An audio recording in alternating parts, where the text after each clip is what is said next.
AITAH that my husband is planning to go on a dinner date with a long-term ex? I always thought love was something you built slowly.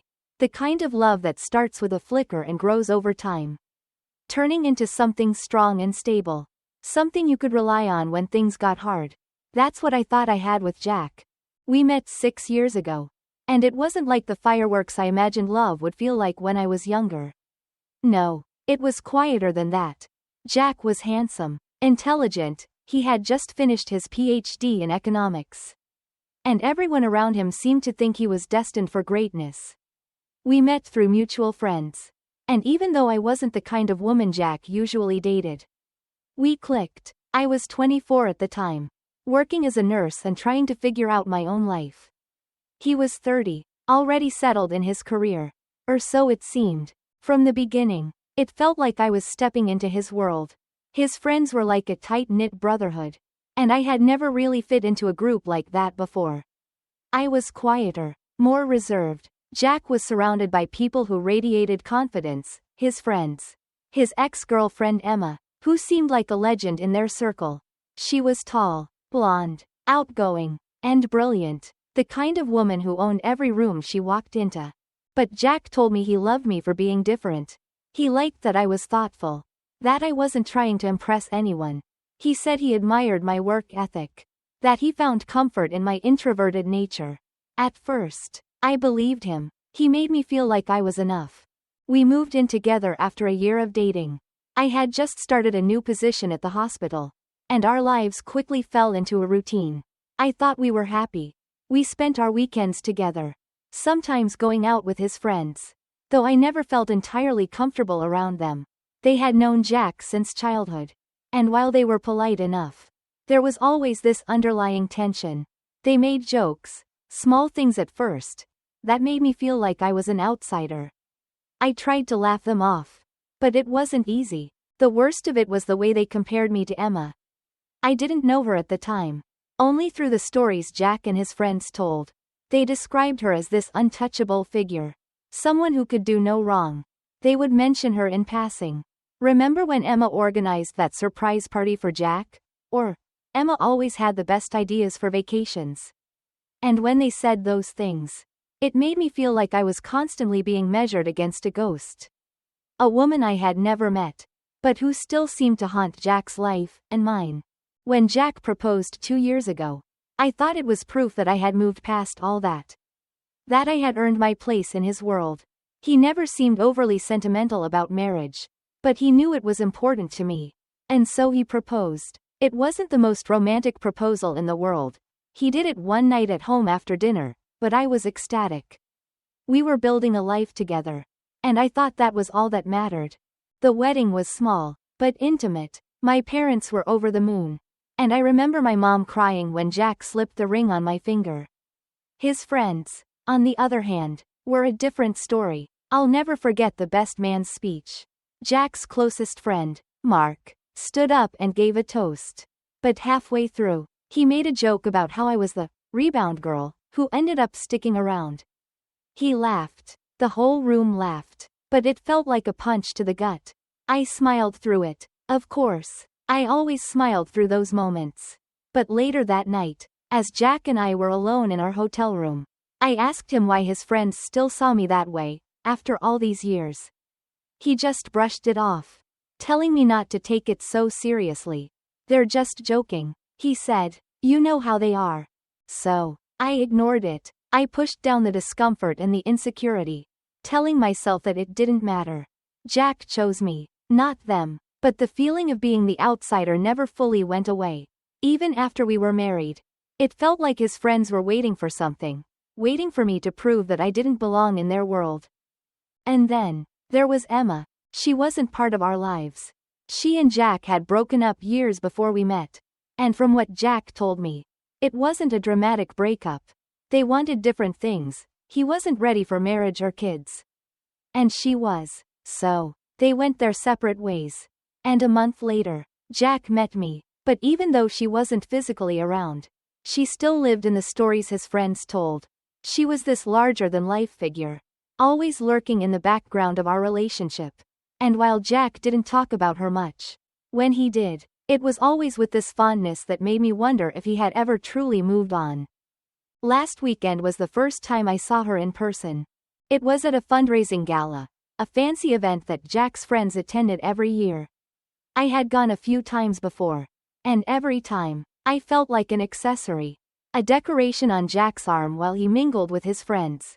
But this time was different. This time, Emma was there. I spotted her before Jack did. She was hard to miss, tall, blonde, beautiful, the kind of woman who drew attention just by walking into a room. Jack saw her too, and for a moment, it was like the world shifted.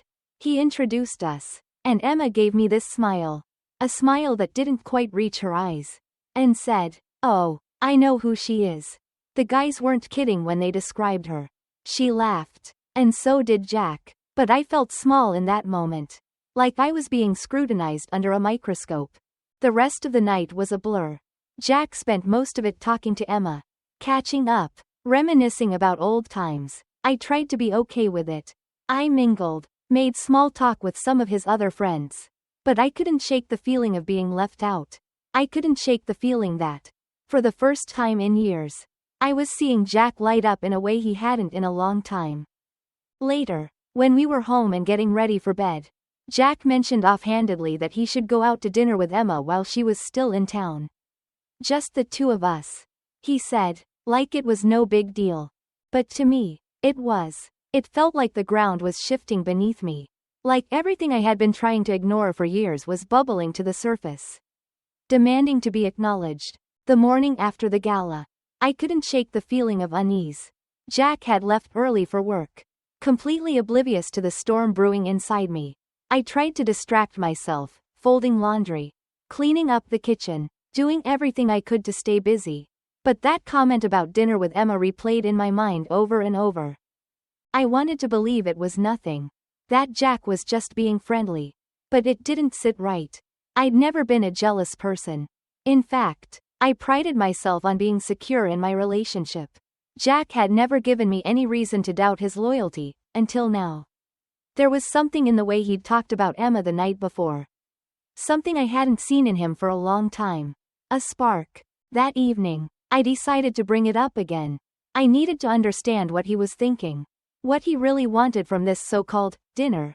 I sat across from him at the dining table, trying to keep my tone casual. "So, about the dinner with Emma," I started. "You said it would just be the two of you?" Jack didn't even look up from his phone. "Yeah, just catching up." I hesitated, unsure of how to say what I needed to say without coming across as paranoid.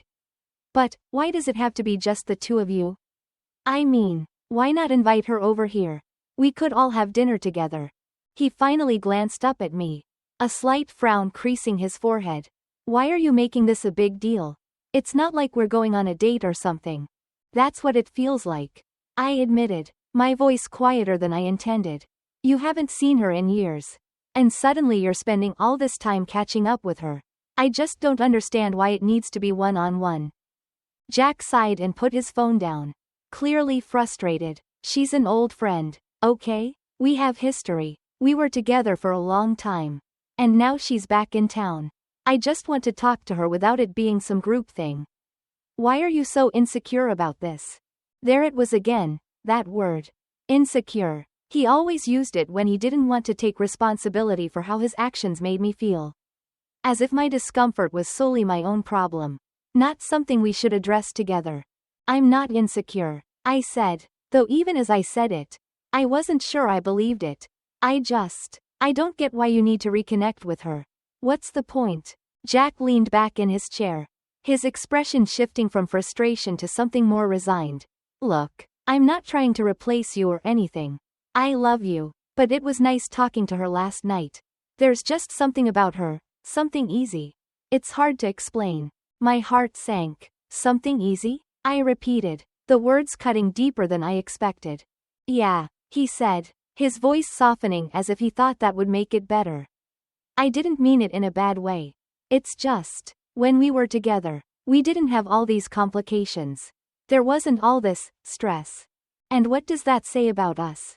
I asked, my throat tightening. "Are we complicated now? Am I stressful to be around?" He looked at me then, And for a moment, I saw something flicker in his eyes, regret. Maybe, but it passed quickly. I didn't mean it like that. You're taking it out of context. I stared at him, trying to process everything he was saying. And something inside me broke. I realized that no matter what I said, he wasn't going to see things from my perspective. To him, this was just a harmless dinner with an old friend. Nothing more. But to me, it was something much bigger. It was about trust, about boundaries, about respect. I don't want you to go, I said, finally laying my cards on the table. If you go to dinner with her, I'm going to feel like you're choosing her over me. Jack's frustration bubbled to the surface again. This isn't some competition. It's not about choosing anyone. You're being unreasonable. Maybe I am, I replied, the weight of everything we'd been avoiding for years pressing down on me. But this feels like a line you're crossing. And I can't just pretend it doesn't matter. He stood up from the table, running a hand through his hair in frustration. I can't deal with this right now. I don't understand why you're blowing this out of proportion. I followed him into the living room, my heart pounding in my chest. I'm not trying to blow anything up, Jack. I'm telling you how I feel. You need to decide if that means something to you or not. He stopped in front of the couch, turning to face me. You're giving me an ultimatum? Is that what this is? I'm asking you to consider my feelings, I said, my voice trembling despite my efforts to stay calm. If you go to dinner with Emma, I'm not sure I can stay in this marriage. The words felt heavy as they left my mouth. And I could see from Jack's expression that he hadn't expected me to say it.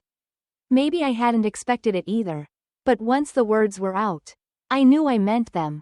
This wasn't just about one dinner, it was about everything that had built up between us. The way he dismissed my concerns. The way his friends disrespected me. The way he still seemed tethered to Emma even after all these years. Jack's face hardened. You're really going to throw away our marriage over one dinner? You're being ridiculous. Maybe, I said softly, but it doesn't feel ridiculous to me. He shook his head, muttering something under his breath before grabbing his coat and heading for the door. I need some air. I watched him leave, the door closing with a soft click that echoed through the apartment. My heart was racing, but I didn't feel panic. I didn't even feel angry anymore. I felt numb. I sat down on the couch, staring at the spot where Jack had been standing just moments ago. This was the first time in our relationship that I had put my foot down. That I had drawn a line in the sand. And now, it felt like everything was unraveling. I thought about Emma, about the way Jack's face had lit up when he talked to her at the gala. I thought about how easily he dismissed my feelings. How he accused me of being insecure rather than addressing the real issue. And for the first time, I allowed myself to consider the possibility that maybe Jack had never truly let go of her. Maybe, in some small way, I had always been the rebound girl, just like his friends had joked. I didn't want to believe that. I wanted to believe that Jack loved me, that our relationship was built on something real. But in that moment, sitting alone in our living room, I wasn't so sure anymore. The next morning felt eerily calm, as if the tension from the night before had evaporated while I slept, leaving behind a fragile, almost artificial sense of normalcy. Jack had already left for work by the time I woke up. And the apartment was quiet, save for the faint hum of the refrigerator. I went through the motions of my morning routine, but everything felt off. My stomach churned with unease, and the conversation from last night played on a loop in my mind. I had said the words, drawn a line, but now I wasn't sure if I could stand by them. Could I really leave Jack if he went to dinner with Emma? Was it worth risking our entire marriage over one night? It felt like such a small thing on the surface. But underneath, I knew it wasn't. It was about everything, about years of feeling like I was competing with his past. About the way he dismissed my feelings as insecurity. It was about the way he looked at her. I had hoped that Jack would stay home last night, that we could talk it through and find some kind of resolution.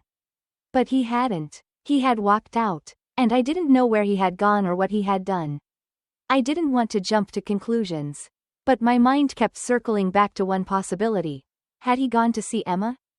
I knew I could track his location if I wanted to. We shared our phone locations for safety reasons, something we had agreed to a long time ago without much thought. I had never felt the need to check it before. But now the temptation was there, gnawing at me. If I just opened the app, I could find out if he had been with her, where he had gone after leaving the apartment. But I didn't want to be that person. I didn't want to let my fears drive me to spy on him. If our relationship was falling apart, I wanted to face it head on, not by sneaking around and second-guessing. I wanted to trust him, even if everything inside me was screaming that something was wrong. I went to work, trying to keep my mind busy, but it was impossible to focus. Every time my phone buzzed, my heart jumped, thinking it might be Jack with an explanation, or at least an acknowledgement of what had happened. But there was nothing. The silence was unbearable, like waiting for the other shoe to drop, knowing it would but not knowing when. By the time I got home that evening, I had worked myself into a state of quiet desperation. I didn't want to ask him, didn't want to hear the answers I feared, but I knew I couldn't let this fester any longer.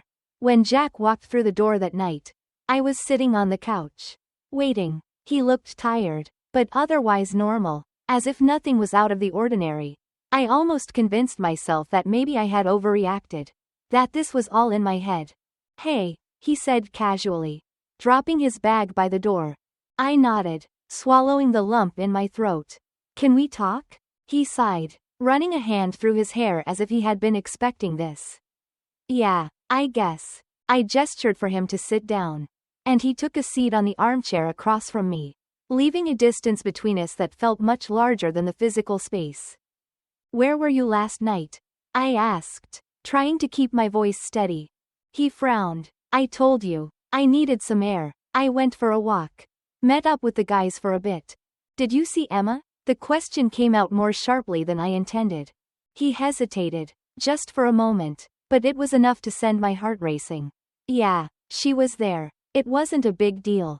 We all hung out." Like I said, I could feel the bile rising in my throat, but I forced myself to stay calm. "Why didn't you tell me?" He shrugged, his eyes avoiding mine. "I didn't think it mattered. You were already upset about the whole dinner thing. I didn't want to make it worse." "But you knew it would make it worse," I said quietly. "That's why you didn't tell me." He shifted uncomfortably in his seat. "Look, I didn't do anything wrong. We were just catching up. It wasn't like I went behind your back." I stared at him, feeling the weight of his words settle over me. He didn't get it. He didn't understand that it wasn't just about seeing her. It was about the secrecy. The way he had brushed aside my concerns like they didn't matter. "Jack," I said, my voice shaking now, "I need you to be honest with me. Are you still in love with her?" He looked up at me, startled, like the question had caught him off guard. For a moment, I thought he might deny it. But instead, he sighed heavily and leaned back in his chair. "I don't know," he admitted, and the words hit me like a punch to the gut. Seeing her again, it stirred up a lot of old feelings. I didn't expect it to. But it did. My mind went blank. I had prepared myself for a lot of things. But hearing him admit that was like having the floor ripped out from under me. I wanted to scream, to cry, to ask a million questions. But all I could do was sit there, frozen in place. "What does that mean for us?" I asked, my voice barely above a whisper. He was silent for a long time, his gaze fixed on the floor. When he finally spoke, his words were slow, careful, like he was still trying to figure it out himself. "I don't know," he said again. "I didn't want to hurt you. I never meant for any of this to happen. But, seeing Emma made me realize that something's missing between us. I don't feel that spark anymore." I felt like I was suffocating, the walls closing in around me. "Something's missing? You mean me? I'm missing? What about the life we built together? What about everything we've been through?" He looked up at me, his expression pained, but it didn't feel like enough. "I'm not saying it's your fault. You're amazing. You've been there for me through everything. Especially when I was sick. But, I don't know how to explain it. I just don't feel the same way anymore." I stared at him, numb. "Did you sleep with her?" The question hung in the air between us. And for the longest time, he didn't answer. His silence was all the confirmation I needed. "I didn't. I mean, it didn't go that far," he said finally, his voice strained. "But, I don't know what would have happened if I stayed longer." I felt like I had been punched in the chest. I couldn't breathe, couldn't think. The man I had trusted with my heart, the man I had built a life with, was standing in front of me, telling me that he wasn't sure if he still loved me. "You need to leave," I whispered, barely able to get the words out. Jack opened his mouth to protest, but I cut him off. "I don't care what you have to say. You've made your choice. Now get out." He hesitated for a moment, as if he was going to argue. But then he stood up, grabbed his coat, and left without another word. The moment the door clicked shut, I collapsed onto the couch, sobs racking my body. I had known this was coming, but nothing could have prepared me for the reality of it. My marriage was over, and all I could do was sit there, drowning in the emptiness that Jack had left behind. In the days following Jack's confession, everything felt unreal, like I was living in someone else's life. It was as if the reality of what had happened was too overwhelming to process all at once. So my mind shut down. I moved through the motions of daily life in a daze, numb and detached. The apartment felt empty, even though Jack's things were still scattered everywhere, his coat draped over the chair, his shoes by the door. Every corner of the place held a memory, but none of them felt like mine anymore. I couldn't bring myself to touch anything. It was too soon, too raw. I didn't even know where to start. The idea of packing up his things, of deciding what stayed and what went, felt like a monumental task, one I wasn't ready to face. So, I left everything as it was, frozen in time, hoping that maybe, if I didn't touch it, I wouldn't have to accept the finality of what had happened. Work was my only escape. At the hospital, I could disappear into the rhythm of caring for patients, filling out charts, and keeping busy. There was something comforting about the routine, about being needed, but even then, it wasn't enough to keep the thoughts at bay. Between shifts, during the quiet moments, my mind would drift back to Jack, to that conversation, to the look on his face when he admitted that he didn't feel the spark anymore. I kept replaying it, over and over, trying to understand where everything had gone wrong. Had I missed the signs? Had there been moments when I could have done something differently? Said something differently? I tried to pinpoint the exact moment when the foundation of our marriage had started to crack. But I couldn't. Maybe it wasn't just one moment. Maybe it was a series of small fractures, building over time, until the whole thing collapsed under the weight of it all. And then there was Emma. No matter how hard I tried to push her out of my mind, she lingered there, like a shadow over everything. I hated her, but more than that, I hated how much power she had over my life without even realizing it. She had waltzed back into Jack's world, and just like that, she had taken him away from me. Or maybe she had never truly left. I tried to tell myself that it wasn't her fault, that Jack had made his own choices, that he had been the one to break my trust, to let our marriage fall apart. But it was hard not to direct my anger at her. She was the one who had reignited those feelings in him, the one who had shown up at the gala, laughing and reminiscing while I stood on the sidelines, feeling small and insignificant. My friends tried to help, but it was difficult to talk about what had happened. I didn't have the words to explain the depth of the betrayal, the way it had shaken me to my core. I hadn't told anyone the full story yet, not even my closest friend, Kate. Every time I thought about telling her, I felt a knot of shame tighten in my stomach. It wasn't that I was ashamed of Jack's actions. I was ashamed of how I had let it get to this point, of how I had spent years ignoring the signs, convincing myself that everything was fine when it clearly wasn't. When Kate finally called to check in on me, I knew I couldn't avoid it any longer. She had heard something was going on, probably from one of our mutual friends, but she didn't know the details. "I've been worried about you," she said gently. "You've been really quiet lately. Is everything okay?" The dam broke. I hadn't cried since that night on the couch. But hearing Kate's voice, full of concern, unlocked something inside me. I couldn't hold it in anymore. "It's over," I choked out, the words tasting bitter in my mouth. "Jack and we're done."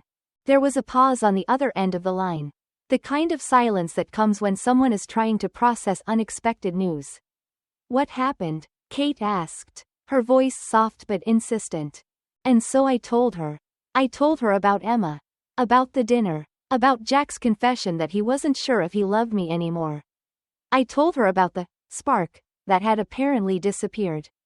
And about the way he had shut down when I asked if he had slept with Emma. By the time I finished, my voice was hoarse from crying.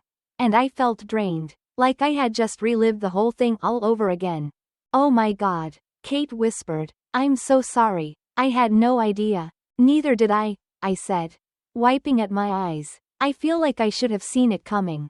But I didn't. I really thought we were happy. I thought we were solid." "You couldn't have known," she said quickly. "This isn't your fault. But that's the thing. I couldn't stop feeling like it was. At least partially. Like maybe, if I had been more attentive, or more fun, or more outgoing, this wouldn't have happened. Maybe if I had been more like Emma, Jack wouldn't have felt the need to reconnect with her. I don't know what to do," I admitted, my voice small. "I feel like my whole life just fell apart. And I don't even know where to start picking up the pieces." Kate stayed on the line with me for what felt like hours. Reassuring me, telling me that I wasn't alone. That I didn't have to figure everything out right away. She told me that I could come stay with her for a while if I needed to get out of the apartment. To have some space. And as tempting as the offer was, I knew that leaving wouldn't solve anything. I had to face this. I had to figure out what my next steps were, even if I didn't feel ready. The days blurred together after that. Jack and I barely spoke. He stayed at the apartment some nights. But more often than not, he crashed at a friend's place or, as I suspected, with Emma. I couldn't bring myself to ask, because I wasn't sure I wanted the answer. In a way, it was almost easier to imagine him staying with his friends than to picture him in Emma's arms, laughing and reminiscing about old times. I knew I needed to talk to a lawyer. But every time I picked up the phone, I hesitated. Getting legal advice felt like admitting that it was really over. And I wasn't ready to take that step. Not yet. There was still a small, stupid part of me that hoped Jack would change his mind. That he would come home and tell me he had made a mistake. That he wanted to fight for us. But deep down, I knew that wasn't going to happen. Jack had already made his choice. And now I had to make mine. By the time the weekend rolled around, I was emotionally exhausted. I hadn't heard from Jack since our last conversation. And part of me was grateful for the silence. The other part, though, was still waiting for him to walk through the door and tell me he had made a mistake. I hated that I was still holding on to that hope. But I couldn't help it. I wasn't ready to let go of the life we'd built, even if it was already crumbling around me. Saturday morning, I woke up with a new resolve. I needed to talk to a lawyer. I couldn't keep waiting for Jack to decide what he wanted. I had to take control of my own future, even if it terrified me. So, I made the call. I scheduled a consultation for the following week. And as soon as I hung up the phone, I felt an overwhelming sense of dread. It was real now. This wasn't just some emotional argument that would blow over in a few days. This was the beginning of the end. I spent the rest of the day going through old photos, our wedding, vacations we'd taken, birthday parties, holiday gatherings. Each picture felt like a punch to the gut. A reminder of how happy we had once been. Or at least how happy I had thought we were. There was one photo, in particular, that I couldn't stop staring at.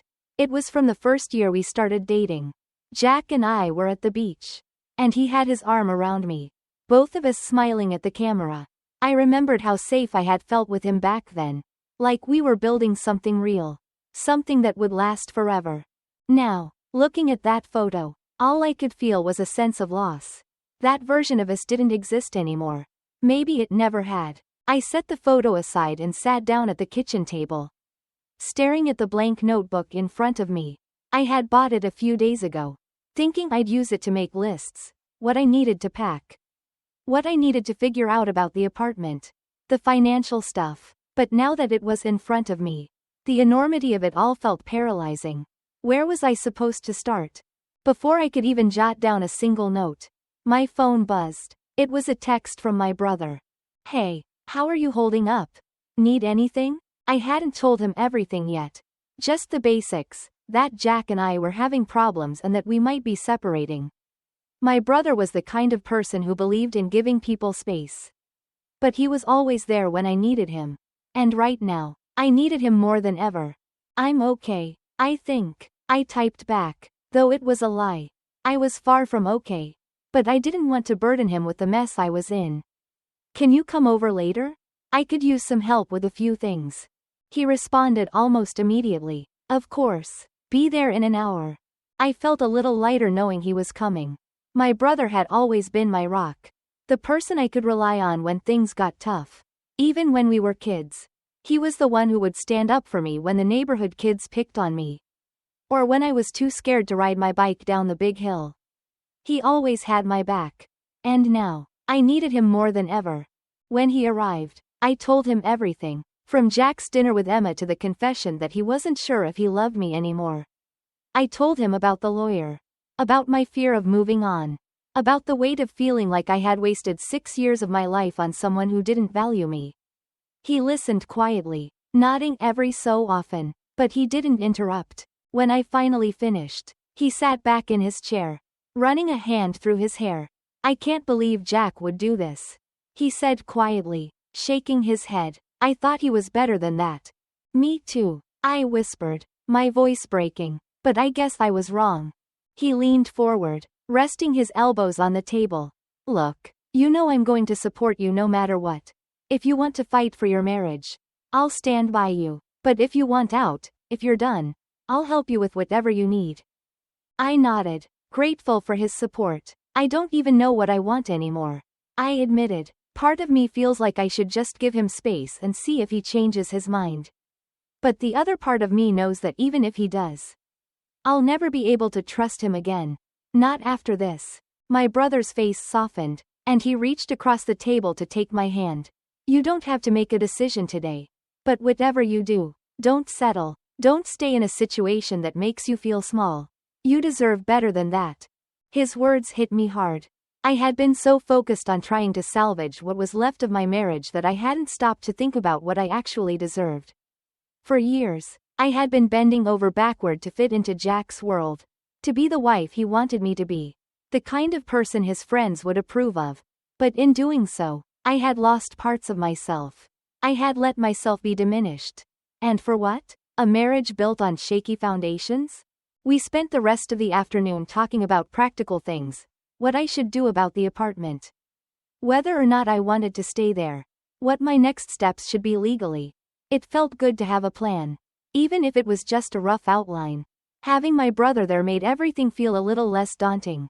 After he left, I felt lighter, like I had taken the first real step toward reclaiming my life. I sat back down at the table with my notebook and began writing. This time, the words came more easily. I made a list of everything I needed to do. Call the lawyer back. Figure out a budget for living on my own. Start packing up some of Jack's things. It was a small start. But it was a start nonetheless. By the time I went to bed that night, I felt a strange sense of peace. I wasn't ready to say that I was okay. Not by a long shot. But for the first time in days, I felt like I had a little bit of control over my life again. I didn't know what the future held. But I was beginning to realize that it didn't have to be dictated by Jack's choices. I could choose for myself.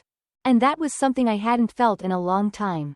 The following week came faster than I expected. My consultation with the lawyer was scheduled for Wednesday, and as the day approached, I couldn't ignore the nerves building inside me. It wasn't just about the legalities or the logistics of separating from Jack. It was the emotional weight of the entire process. This meeting meant acknowledging that my marriage was over. It was like placing a final stamp on everything we'd been through. Officially marking the end of us. That morning, I stood in front of the mirror, staring at my reflection. I looked the same on the outside, same dark curls, same tired eyes, but something inside me had shifted. I wasn't the woman I'd been a month ago. The woman who believed she had a solid future with Jack. That version of me was gone. And in her place was someone new. Someone I wasn't quite familiar with yet. I didn't know if I liked her or not. But I had no choice but to embrace her now. The lawyer's office was in a tall building downtown. I arrived early, too early, so I sat in my car for a few minutes, collecting my thoughts. My phone buzzed. A text from my brother. You got this. Call me after. I'll take you out to dinner. I smiled for the first time in what felt like days. My brother had always been good at knowing when I needed a little boost. I texted back a quick thank you, took a deep breath, and headed inside. The lawyer's office was sterile, clinical. It had the kind of atmosphere that made you feel small, like you were just one in a long line of people going through the same painful process. As I sat in the waiting area, I wondered how many others had sat in this same chair, feeling the same uncertainty, the same grief. The lawyer, Ms. Carmichael, was professional and matter-of-fact, which I appreciated. She didn't sugarcoat anything, but she wasn't cold, either. We went through the basics: assets, financials, living arrangements. I told her about the apartment, about Jack's recent behavior, and about how I wanted to move forward. I want to keep things as civil as possible, I explained, though part of me wondered if that was even realistic. I don't want this to turn into a fight. Ms. Carmichael nodded. That's understandable. If both parties are cooperative, we can work through this without too much difficulty. But it's important to be prepared for resistance, especially when emotions are involved. Her words hung in the air, and I thought about Jack's reaction when I had told him to leave. He hadn't fought back, hadn't argued, but he hadn't apologized either. He had simply walked away, as if the decision had already been made. A part of me still held on to the hope that maybe, just maybe, he'd come to his senses. But I knew better. I had to prepare for the reality that he might not. Ms. Carmichael handed me a folder filled with information, things I needed to gather, documents to prepare. It felt overwhelming, but at least now I had a roadmap. There was something empowering about having a plan, even if it was a difficult one. Do you have any other questions? She asked, her tone gentle but firm. I hesitated, then asked the one question I had been dreading. How long will this take? The whole process. I mean, she gave me a sympathetic look. It depends on a number of factors. But if both parties cooperate, it could take a few months. If there's resistance, it could take longer. I nodded, swallowing the lump in my throat. Months. It was hard to imagine dragging this out for that long. But I knew I had no choice. I thanked her, gathered my things, and left the office feeling a strange mix of relief and sadness. This was real now. There was no turning back. That night, as promised, my brother took me out to dinner. We went to a little Italian restaurant we used to visit when we were kids. The place hadn't changed much, same checkered tablecloths, same warm, comforting smell of garlic and marinara sauce. It was the kind of place that made you feel at home. And for a moment, I almost forgot about everything that had happened. How did it go? He asked once we were seated, pouring us each a glass of wine. It was a lot, I admitted, but it feels good to have a plan. At least, I don't know how I'm going to get through it, but I guess I just have to take it one step at a time. He nodded, raising his glass. One step at a time. That's all you can do. We clinked our glasses together, and for the first time in what felt like forever, I allowed myself to relax. It was a small reprieve, a moment of peace in the middle of the storm, but I knew it wouldn't last. When I got home that night, Jack's things were still scattered around the apartment. His shoes by the door, his books on the coffee table, his jacket draped over the chair. I hadn't touched anything since he left. And I realized that part of me had been waiting, hoping he would come back to claim them. But he hadn't. I stood in the middle of the living room, staring at his things, and something inside me shifted. I wasn't waiting anymore. I couldn't keep living in limbo, surrounded by the remnants of a life that no longer existed. Without thinking, I grabbed a cardboard box from the closet and started packing up his things. His shoes, his books, his jacket. One by one, I placed them in the box, each item feeling heavier than the last. It was painful, yes, but it was also liberating. With each object I packed, I felt a little bit lighter, like I was reclaiming the space that had once been ours but was now mine. By the time I finished, the apartment looked emptier than it ever had before, but it also felt clearer, like I had taken the first real step toward moving on. I sat down on the couch, the box of Jack's things sitting in the corner, and took a deep breath. The pain was still there, sharp and aching, but it didn't feel quite as suffocating as it had before. I had done something for myself tonight. I had taken control.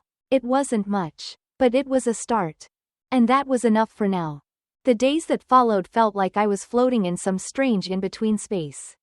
I had taken the first steps toward moving on, meeting with the lawyer, packing up Jack's things, but the weight of what lay ahead still loomed over me. The apartment, even without Jack's belongings scattered around, felt empty in a way I hadn't expected. There was a silence to it now, one that made the reality of my situation undeniable.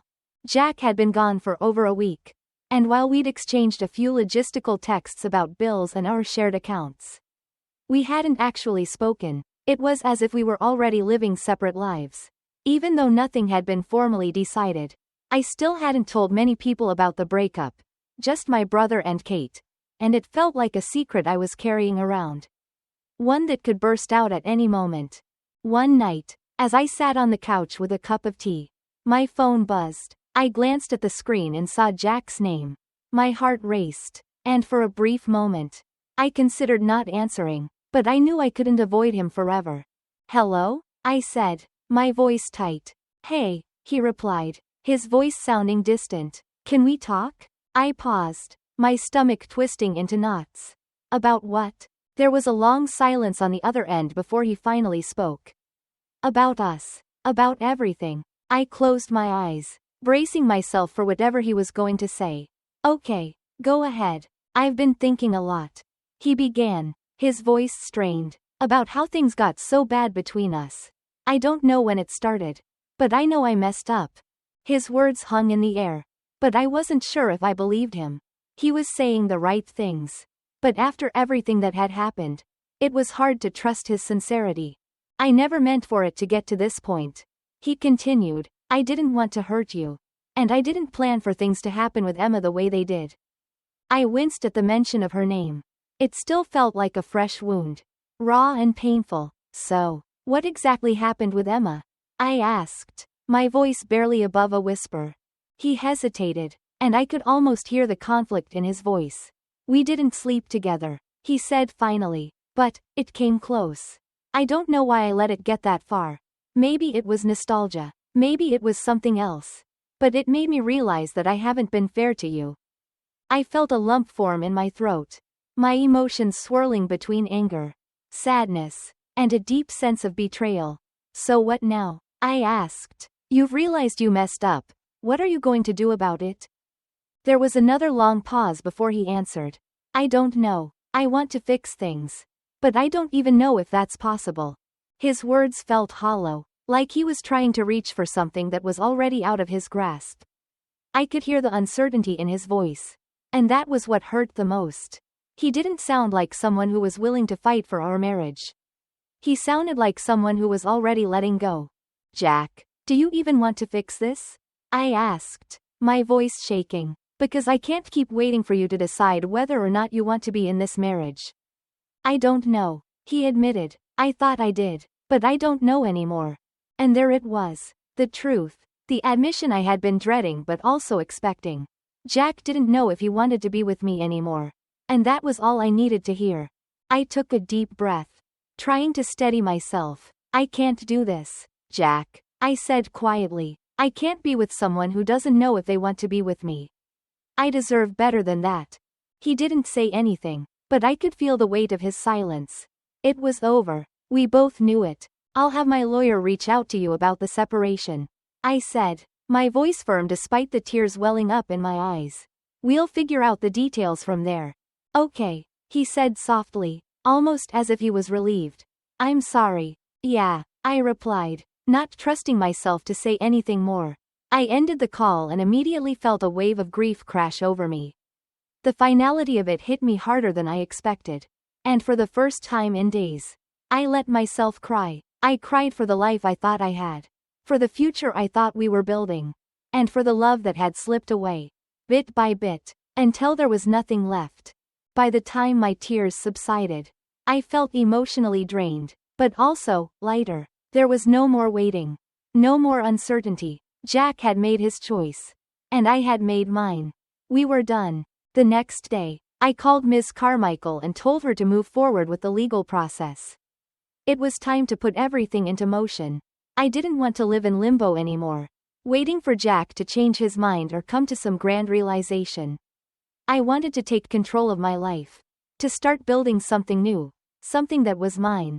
Over the next few weeks, I focused on myself. I threw myself into work. Spent more time with my brother and Kate, and even started going to therapy. I had a lot of unpacking to do, both emotionally and mentally. The weight of the past 6 years wasn't something I could just shrug off. It was going to take time to heal, and I was learning to be okay with that. One afternoon, while cleaning out the apartment, I found the engagement ring Jack had given me. I hadn't even thought about it since the breakup, but holding it in my hand now, it felt heavy with memories, both good and bad. I stared at it for a long time, remembering the moment he proposed, the hope and excitement I had felt. But those feelings were gone now, replaced by a quiet acceptance that our story was over. I placed the ring in a small box and tucked it away in the back of the closet. I wasn't ready to get rid of it just yet, but I knew that time would come. For now, it was enough to acknowledge that I had moved past the point of hoping for reconciliation. I was on my own now, and that was okay. A few days later, I received a text from Jack. "I've moved out. You can keep the apartment. I'll have my lawyer contact you about everything else." It was short, to the point, and completely devoid of emotion. But I didn't need emotion from him anymore. I was done waiting for Jack to care. Done waiting for him to show me the love and respect I deserved. His message, though cold, felt like the final chapter closing on our relationship. And as painful as it was, I was ready to turn the page. I spent that evening on the balcony, watching the city lights flicker in the distance, a glass of wine in hand.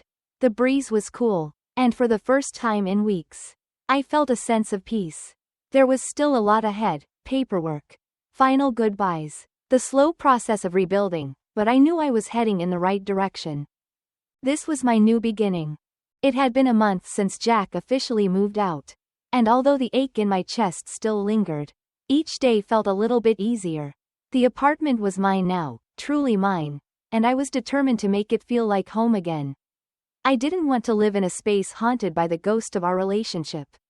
So I began the slow process of transforming it, room by room, into something that reflected who I was, not who we had been together. The first thing to go was the ugly green wall in the living room.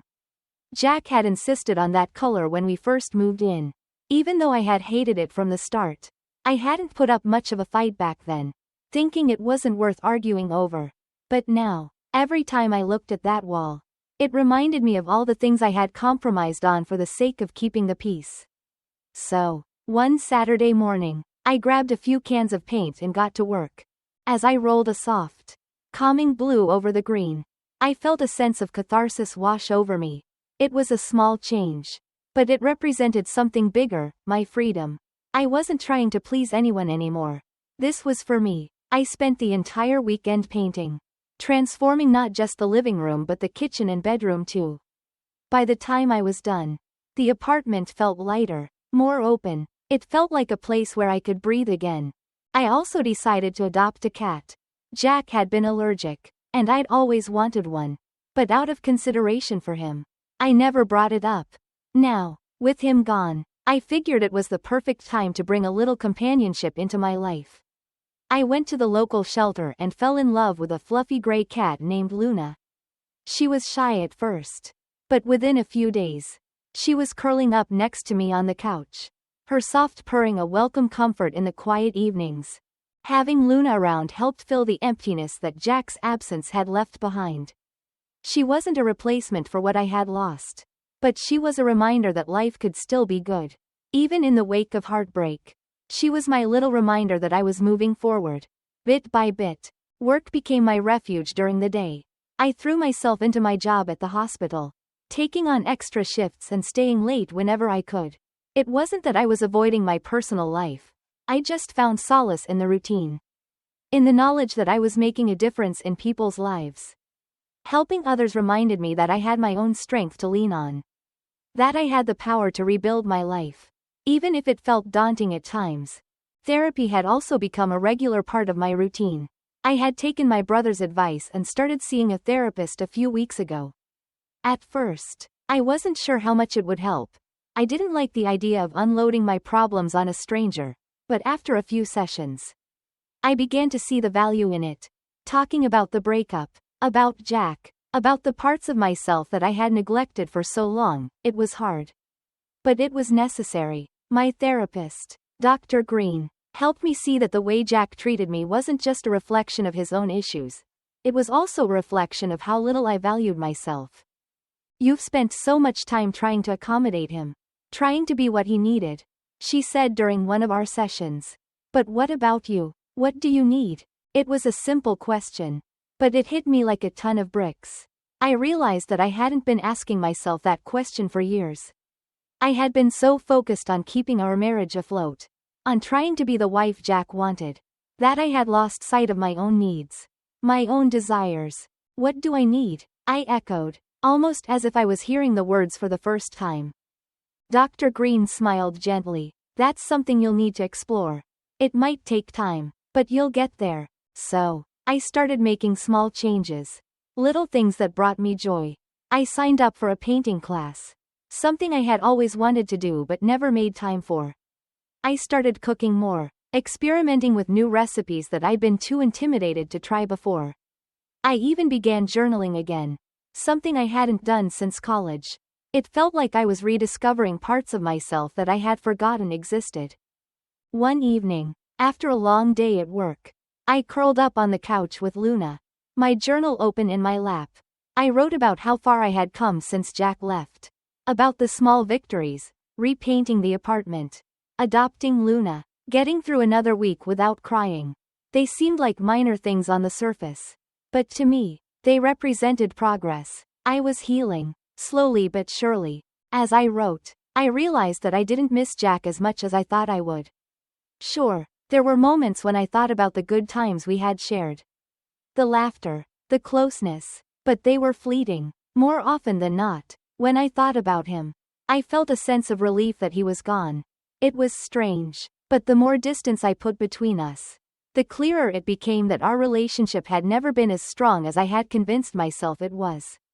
I had spent so much time trying to make it work, trying to mold myself into the person he wanted me to be, that I hadn't noticed how unfulfilling it had all been. Jack had never really seen me, not the real me. Anyway, he had seen the version of me that fit into his world. The one that made him look good in front of his friends. The one that didn't rock the boat. But the real me? The me who wanted to paint. Who wanted a cat. Who wanted more out of life. That person had been buried for years. And now, finally, she was starting to emerge. As I sat there, reflecting on everything, I felt a sense of clarity wash over me. I wasn't the same person I had been when Jack and I met. I had grown. I had changed. And I was starting to realize that the version of me that Jack had fallen in love with didn't exist anymore. I was stronger now. I knew what I deserved. And I wasn't going to settle for less than that again. Luna stretched out beside me, her soft fur brushing against my arm. And I smiled. I didn't know what the future held. But for the first time in a long time, I felt hopeful. I wasn't just surviving anymore, I was living. And that was enough. I closed my journal, feeling lighter than I had in weeks. This was my life now. And I was going to make the most of it. Another month passed, and life was beginning to feel different in a way that I hadn't anticipated. The routines I had developed, work, therapy, painting class, time with Luna, became anchors in my days. Instead of feeling like I was stuck in the remnants of my old life, I started feeling like I was building a new one. Every morning, I woke up with a little more energy, a little more clarity. It wasn't that the pain of the breakup was gone, but it no longer consumed me the way it once had. One Friday evening, as I was tidying up the kitchen after dinner, my phone buzzed with a notification. I glanced at the screen, expecting it to be a text from Kate or my brother. But my heart skipped a beat when I saw Jack's name. It was the first time he had reached out since we finalized the details of our separation a few weeks ago. Hey, can we talk? I've been thinking a lot. I stared at the message for a long time, unsure of how to respond. A part of me had expected this moment to come. But now that it was here, I didn't know how I felt about it. I had spent so much time trying to move on, trying to distance myself from the emotional wreckage he had left behind. Did I really want to open that door again? I knew Jack well enough to know what this message meant. He had regrets, and he wanted to talk about them. Maybe he had realized that he'd made a mistake by leaving. Or maybe he just wanted closure. Either way, the thought of talking to him again stirred up emotions I had been working hard to suppress. I took a deep breath and typed out a reply. What do you want to talk about? I hit send, my heart pounding as I waited for his response. It came almost immediately. I've been doing a lot of thinking since everything happened. I just feel like we need to talk about what went wrong between us. I want to clear the air. Clear the air. The phrase felt like a slap in the face. Jack was the one who had blown everything up. And now he wanted to have a calm, rational conversation about it? A part of me wanted to throw my phone across the room. But another part, the part that had spent years trying to understand him, wanted to know what he had to say. I debated for a few minutes, pacing the kitchen as Luna watched me from her perch on the windowsill. Finally, I made a decision. Fine, tomorrow at 2, coffee shop near my place. I didn't give him a chance to reply before putting my phone down and walking away. My heart was racing, and my mind was spinning with all the possible things he could say. But there was one thing I knew for certain. I wasn't the same person I had been when he left. I wasn't going to let him hurt me again. The next day, I arrived at the coffee shop a little before 2. Nervous energy coursing through me. I had thought about canceling more times than I could count. But in the end, I decided that I needed to face this. If only for my own peace of mind. Jack walked in a few minutes after I sat down. He looked different, thinner. Maybe, or just more worn down than I remembered. He gave me a small smile as he approached. But it didn't reach his eyes. Hey, he said as he sat down across from me. Hey, I replied, trying to keep my voice neutral. I wasn't here to make this easy for him. There was an awkward silence for a moment as we both sipped our drinks. I could feel the tension between us. Thick and heavy, like there were 1,000 unspoken words hanging in the air. Finally, Jack spoke. I've been thinking a lot about what happened between us. He said, his voice low, about why things ended the way they did. I stayed quiet, waiting for him to continue. I wasn't going to give him an easy out. He needed to say what he came here to say. I think I messed up, he admitted, his eyes downcast. I let things spiral out of control. And I didn't handle it well. With Emma, I should have been more honest with you about what I was feeling. I never meant to hurt you the way I did. I clenched my jaw, trying to keep my emotions in check. So why did you? I asked, my voice tight. Why did you let it get to the point where you just walked away without even trying to fix things? He looked up at me. And for the first time, I saw real regret in his eyes. I don't know, he said quietly. I think, I was scared. Scared that I wasn't enough for you. Scared that I was holding you back. And when I saw Emma again, it made me realize how much of myself I had lost in our relationship. I blinked, taken aback by his words. I had spent so long thinking that I was the one who had given up pieces of myself for him. But here he was, saying that he had felt the same way. I never wanted to hold you back, I said, my voice softer now. I thought I was supporting you. That we were working towards something together. But if you felt like you were losing yourself, why didn't you just talk to me? Jack sighed, running a hand through his hair. I don't know. I guess I didn't know how. I thought I could figure it out on my own. But I just ended up making things worse. We sat in silence for a few moments. The weight of everything we had been through pressing down on us.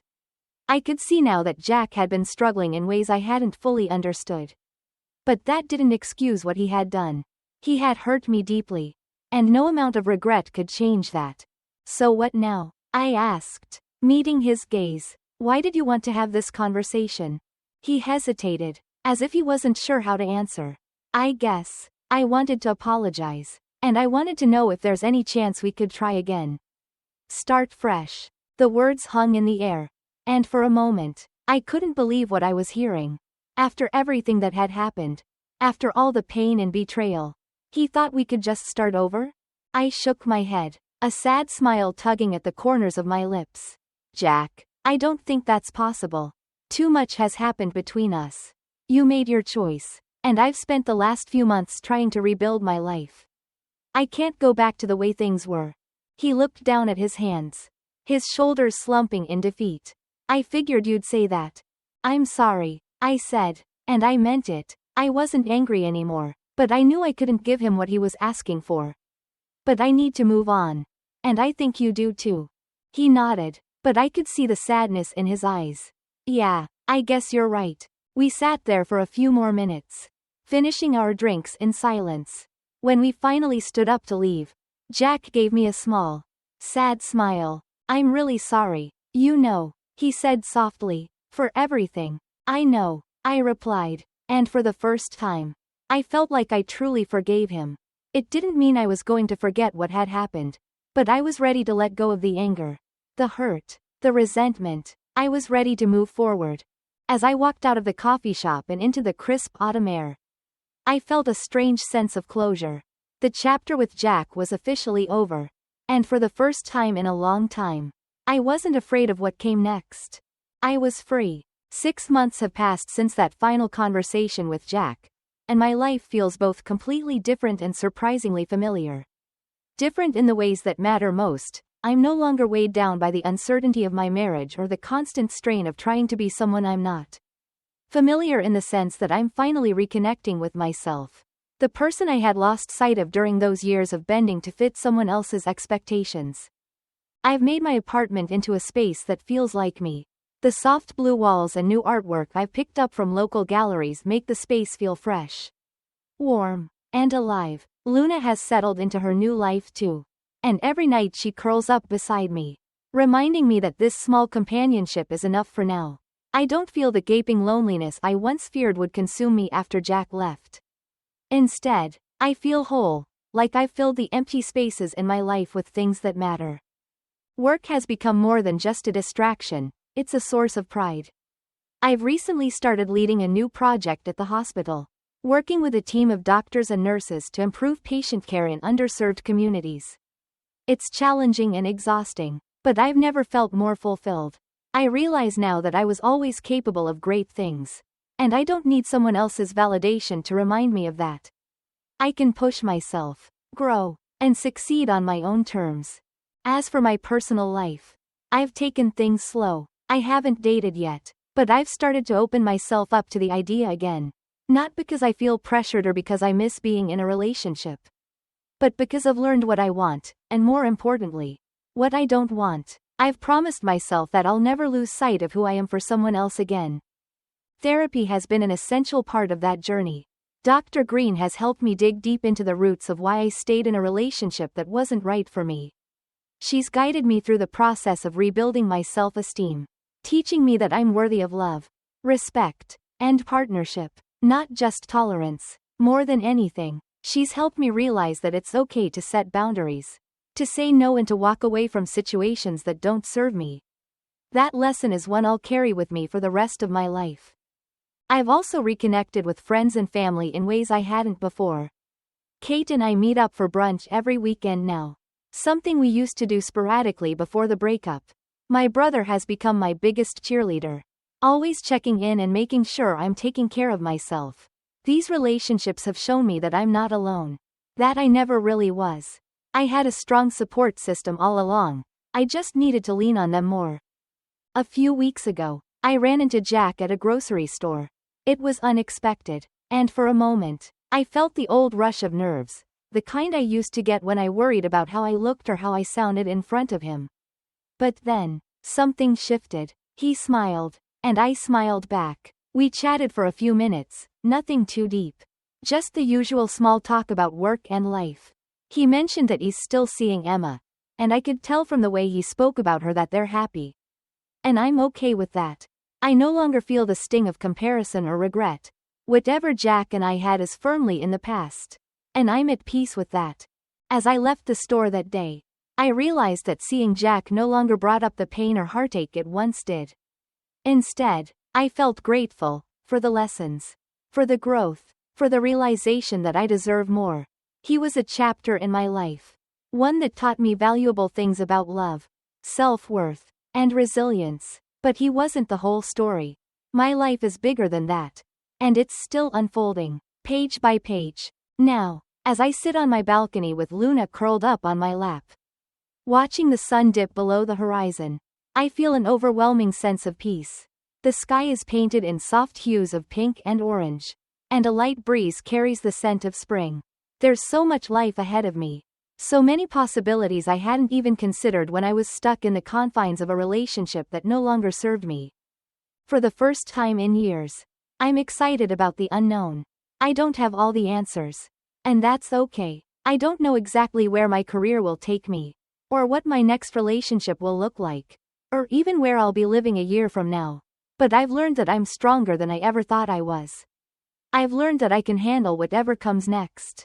And that I don't need to have everything figured out to be happy. I'm not the same person I was when Jack left me. I'm better, stronger, more in tune with what I want and who I am. And while the road to this point hasn't been easy, I wouldn't trade the journey for anything. As the last light of the day fades, I take a deep breath and close my eyes. The future is wide open. And for the first time, I'm not afraid of what's waiting for me. I'm ready for it.